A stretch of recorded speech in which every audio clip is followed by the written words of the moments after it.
People, I'm going to interrupt Gray before he talks. If people have questions or comments or just want to, like, heckle, that's why I have the wireless. So just get my attention, and then I'll come over to you.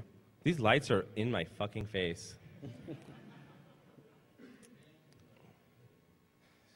Captain Crunch, you want to talk a bit? Captain Crunch. Sure. I guess I'm the oldest one here. How many have been around in 1972? Not very many, huh? Well, I want to dispel a few myths around here about the Captain Crunch whistle. Contrary to popular belief, I really did not figure out the Captain Crunch whistle. That was basically turned on to me by some blind kids. They actually discovered me. I was experimenting around with an FM transmitter to get a signal report, and I put it on the air for about a half an hour, played a couple records, drove around to see how far I could pick it up. I came back home and announced, gave my phone number out over the air and said, hey, if anybody can hear me, give me a call, and gave my number out. Sure enough, I got a call, and turned out that there was this guy with a kind of a DJ kind of a voice, asked me some questions about it, whether or not I was going to go on the air on a more permanent basis. And I said, no, not really. So I decided not to worry about it too much. And then I says, could I have your number? So I'd like to ask you for a signal report in the future, because I'm going to be doing some more experimenting around with my new antenna design. And he gave me a number, and it was 264-0044. And at the time, I did not really know what that number was, but when I did wound up wanting to call him, I got a loud tone on the line. So I thought maybe the phone was out of order, so I called the operator up, and I says, operator, I think this number's broken. Maybe you should report it to repair. And she says, how did you get that number? I says, I don't know. It was given to me by this person who called me. And she says, that's a special telephone number. You're not supposed to call that number. I said, well, thank you very much. I won't call it anymore. Goodbye. So a little bit later on, about 2 weeks later, I got another call, and it was from the same person. But this time, this person was calling me not in relationship to the FM transmitter, but in relationship to some phone freak activity he'd been doing. He'd been scanning, but he's blind, and he remembered my number from before, but did not really remember exactly what the number was for. So he called me up, and we talked a little bit, and he said he was a phone freak. Now, what's a phone freak? And he says, well, we're blind kids. We play around with a phone. And I was looking for a demonstrator. I said, what's a demonstrator? Oh, it's a number that you call that issues you a dial tone that you can then demonstrate, a touch tone telephone. At the time, in 1972, I was living in South San Jose at the time, and there was no touch tone available at that time. It was number 5 crossbar, dial phone. So that was my first introduction to phone freaks. A little bit later on, I wound up going over there to talk to the kid and visited him. He invited me over there, actually, and kind of like, we talked a little bit about technical things.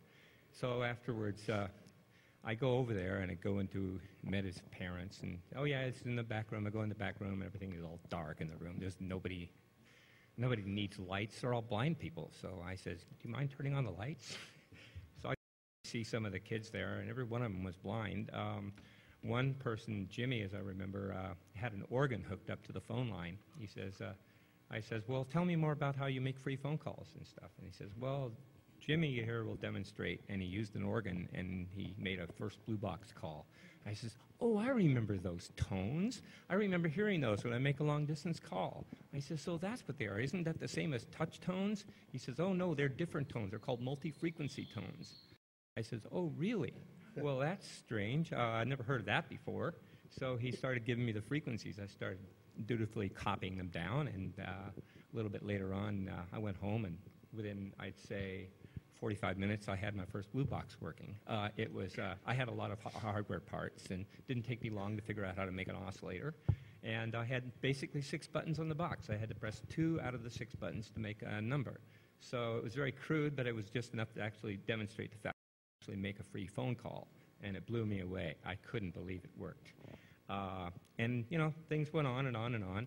And a lot of the MF tones, multi-frequency tones, were basically described in a website called wideweb/phone trips, or wideweb.com.org. I'm not sure which one it is, but phone trips. And in there you'll find a file called Classic Tandem Stacking that was narrated by Doorbell. I highly recommend you take at that file and listen to it. I believe it's in MP3. It's also in WAV format.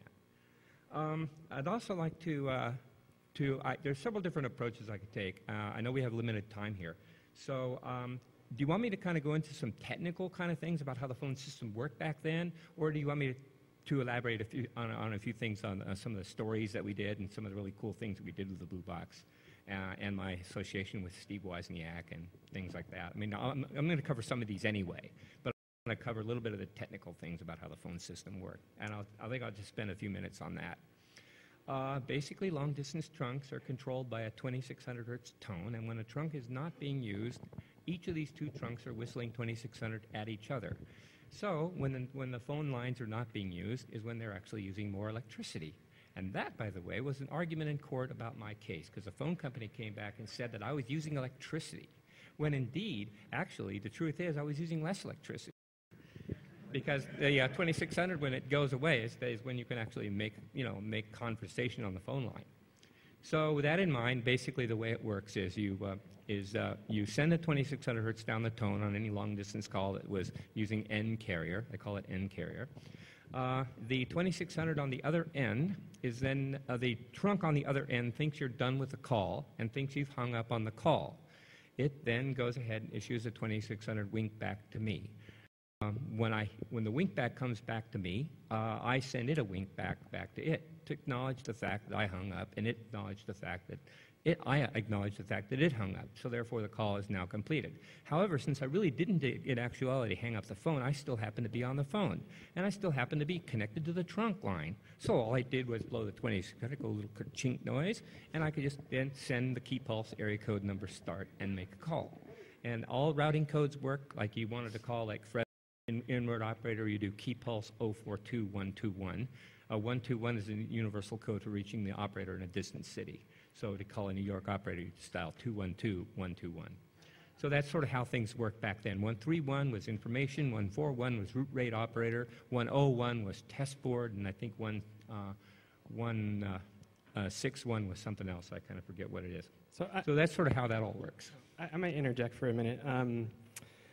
Like a lot of this stuff, it's funny because it is old, and it's like now we have SS7, and actually SS7 is going the way of SIP and MPLS. And I worked a lot with SS7 as my first job out of school.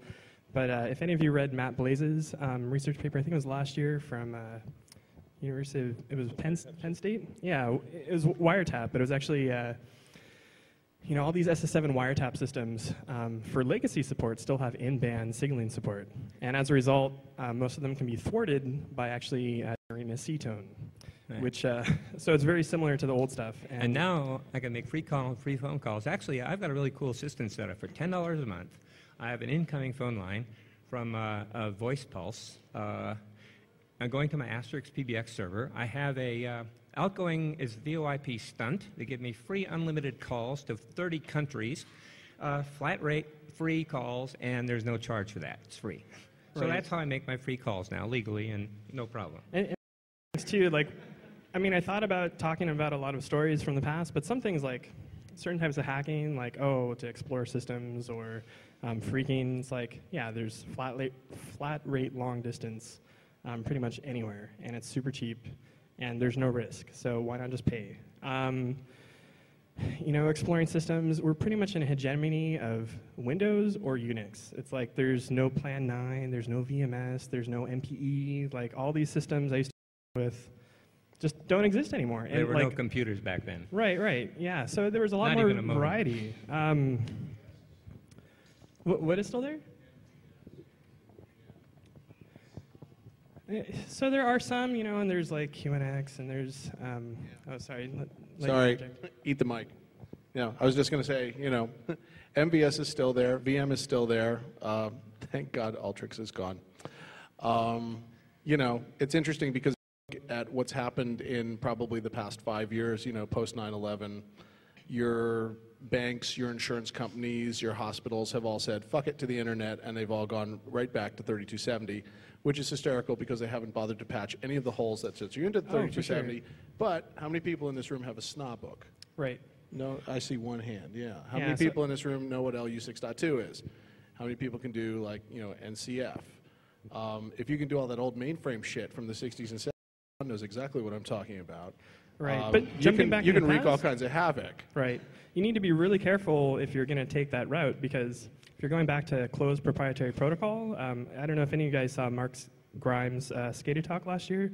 Basically tore apart, at least 3 SCADA protocols. You know, these are 30, 40 plus year protocols that they were never open. They were always closed systems. And then, I mean, I remember he sort of retold the story without telling me everything that's going on. It's like, well, they gave me the project, and you should have seen the looks on their faces when a week later I'd broken all 3 of them catastrophically. Like, I mean, if you put this in front of like a modern hacker with network protocols, like, they'll say, oh, well, you know, sure, I deal with TCP, but it's just like, oh, I look at FTP or HTTP or whatever, you know, like, here's how I destroy it. You know, here's how I do cross-site scripting with JavaScript.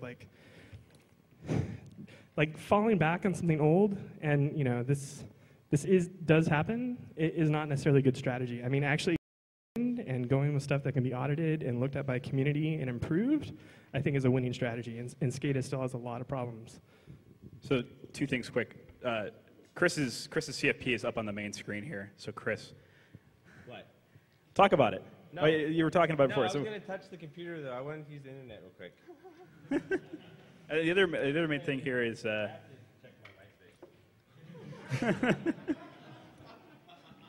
I mean, back then, you know, everyone had a telephone, and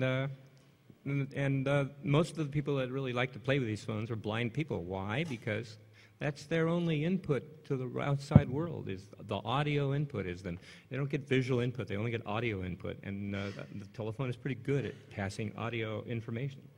And so that's why it became very popular. And one of the things that I did while I was there was a lot of conference calls. One of them was the 2111 conference. Then there was the 1121 code. That one was the number you dialed. It would go 5 cents, ding, 10 cents, ding, ding, quarter, gong. And that was like a little training tape that operators would call to let them know what it sounds like when money goes into the telephone. So we started banging out TTC codes. These are the codes that you put that go into inward operators and things like that. And we mapped the entire system out, the whole phone system. I got every single TTC code. Found some really interesting things in there. Key pulse 9152, for instance, would bring you into the AT&T conference bridge. From there, you could conference up to about 20 different people through the AT&T's network. It was like direct tandem access, too, which means beautiful 4-wire connections to conference calls. 4 wires. We're not talking about 2 wires here. We're talking 4-wire connections. Absolutely excellent audio. And you had all kinds of different controls on it, too. You can kick people off, and that's sort of like, kind of like the start of like chat channels back then. You know. No, the Alliance is totally different. That came much, much later than the AT&T Conference Bridge. Oh, shit. That came around 1975, 1974. I think that's when I became aware of the Alliance Conference. And then around 1975, I think it was, 74, I think, maybe around in there, I started experimenting around scanning all the 800 prefixes in the entire country. Back then, an 800 number would map into a regular telephone. Since 202456 would really map into 800-424. So it's 6-digit translation. What this meant was that an 800 number really had a 10-digit counterpart back then. Now it's totally different. And we found some really interesting numbers. We found the congressional tie line system that you called an 800 number. It gave you a dial tone, and you could just call out. No security code at all. Just make as many calls as you want to. And if you dial 9 for the line,